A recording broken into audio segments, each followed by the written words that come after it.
सुल्कनैन, सबसे पहले तो ये बताएं कि आप इस वक्त लाहौर के किस इलाके में बसंत की चांद रात मना रहे हैं। देखिए सुजैन, मैं ये अंदरूनी शहर का सबसे आप कहें ना पतंगों के हवाले से मशहूर इलाका है मोची गेट। अब ये मेरे पीछे जो आप देख रहे हैं ये मोची बाज़ार है और इस बाज़ार के अंदर आप चलते चले जाएं, आपको पतंगों की, आपको डोरों की, बसंत का सामान, उसकी खरीदारी के लिए वो दुकानें मिलेंगी जो रजिस्टर्ड हैं। अब यहाँ पर जो आपको खरीदार है वो सिर्फ पतंगों, डोर और दूसरी चीज़ों के नहीं मिलेंगे।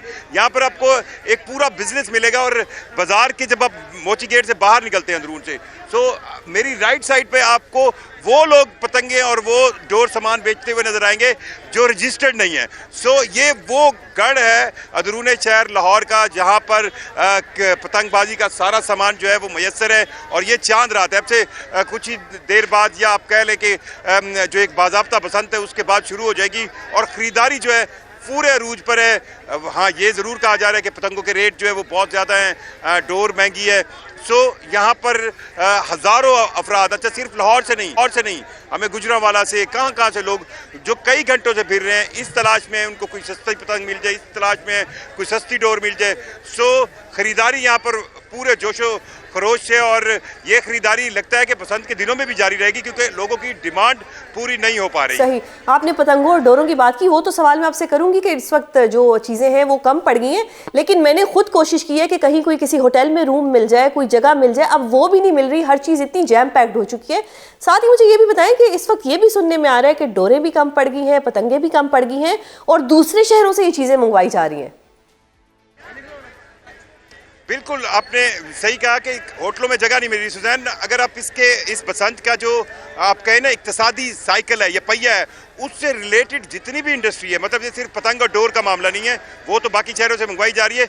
एक आप अंदाज़ा है, सैयद जुल्फ़कार जो हैं वो किसी दौर में यहाँ पर बसंत के ऑर्गेनाइज़र होते थे, उनका अंदाज़ा है कि ये 10 बिलियन रुपीज़ से भी ज़्यादा का जो है एक इकनॉमिक बूस्ट होगा लाहौर की इकॉनमी के लिए। अब यहाँ से होटल इंडस्ट्री है, खाने पीने की चीज़ें हैं, आपको अंदरूनी शहर खाने पीने की चीज़ें नहीं मिलेंगी, छतें बुक हो रही हैं, फिर जो है मुख्तलिफ रिलेटेड लोग हैं जो इस बसंत के इस इक्तिसादी साइकिल से जुड़े हुए हैं।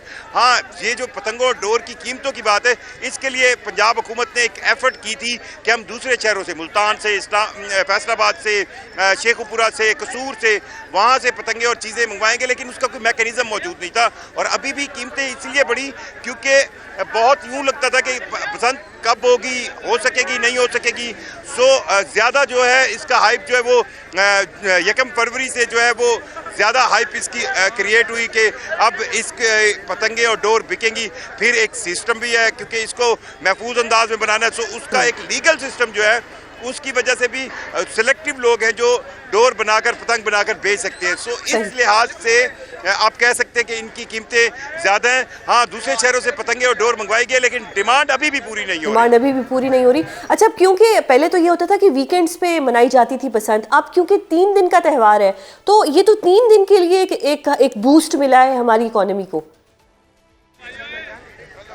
देखिए, इसमें आप कहें कि जैसे आज जो दिन गुजरा है वो कश्मीर डे था, वो सारा दिन छुट्टी थी तो लोगों ने ख़रीदारी की। अच्छा, अब ये 3 नाइट्स इसलिए बनाई गई है कि ये कहा जा रहा है कि हम इसको वेल ऑर्गेनाइज अंदाज में करें। अब ये तो आप कह लेना कि लाहौर के अंदर तो ये सुबह जो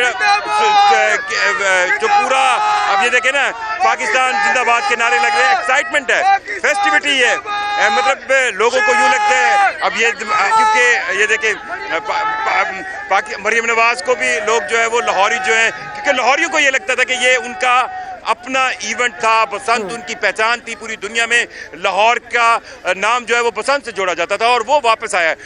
इसमें जो 3 दिन की बसंत है इसमें फेस्टिविटी बढ़ जाएगी। अब पहले कुछ थोड़ा सा हर लिहाज से ये काम ज़रूर किया जा रहा है हुकूमत की तरफ से कि किसी भी एंगल से हिफाजती कोई भी कुशन नहीं छोड़ा जा रहा। पहले ये डिसाइडेड था कि जो 6 की रात है उसको, यानी अभी जो हम बात कर रहे हैं, इस रात में एक बड़ा प्रोग्राम अरेंज किया जा रहा था कि रखा जाए वो किला लाहौर के अंदर दीवान आम में, लेकिन उसको फिर इसलिए कैंसिल किया गया कि शहर के अंदर क्योंकि रश ज़्यादा होगा, अगर बहुत सारी वीवीआईपी मूवमेंट शहर की तरफ की जाएगी, किले की तरफ। बिल्कुल, बहुत सी चीज़ें हैं, बहुत से एसओपी से। अब मुझे बताइएगा कि जो छतों के हवाले से एसओपीज थे उन पर कितना अमल किया जा रहा है?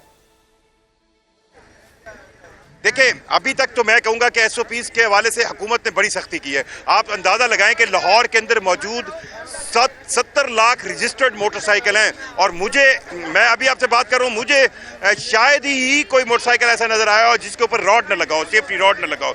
सो ये भी एक सबसे अहम एसओपी था। फिर छतों में ये आइडेंटिफाई किया गया कि अंदरून लाहौर के अंदर कौन सी छतें हैं जहां पर बसंत मनाई जा सकती है, उनका एनओसी जारी किया गया। अच्छा, कोई भी जो एनओसी ले रहा है वो जिम्मेदार होगा इस बात का कि उसकी छत पर मनाई जाने वाली बसंत महफूज होगी। हवाई फायरिंग पर मुकम्मल पाबंदी लगाई गई है। फिर ज़ाब्ता इखलाक को बहुत जगहों पर अवेजा किया गया है। फिर ये भी कोशिश की गई है कि एयरपोर्ट और उसके इर्द गिर्द जितने इलाके हैं वहाँ पर बसंत की पाबंदी है, क्योंकि किसी भी तरह से बसंत की या पतंगबाजी की वजह से जो है वो एयरपोर्ट के इर्द गिर्द ऑपरेशन ना डिस्टर्ब हो। सो एसओपीज छतों के हवाले से अंदरूनी शहर भी है और दीगर एसओपीज पर भी बहुत अमल करने की कोशिश की जा रही है। और यहाँ तक भी किया गया है कि लाहौर के इर्द गिर्द यानी फैसलाबाद, गुजरांवाला से वहाँ के अस्पतालों से जो ENT और स्पेशलिस्ट डॉक्टर्स हैं उनको भी लाहौर बुला लिया गया और उनकी पोस्टिंग की गई है अंदरूनी लाहौर के मुख्तलिफ अस्पतालों में, ताकि अगर कोई इमरजेंसी सूरत हाल पैदा हो।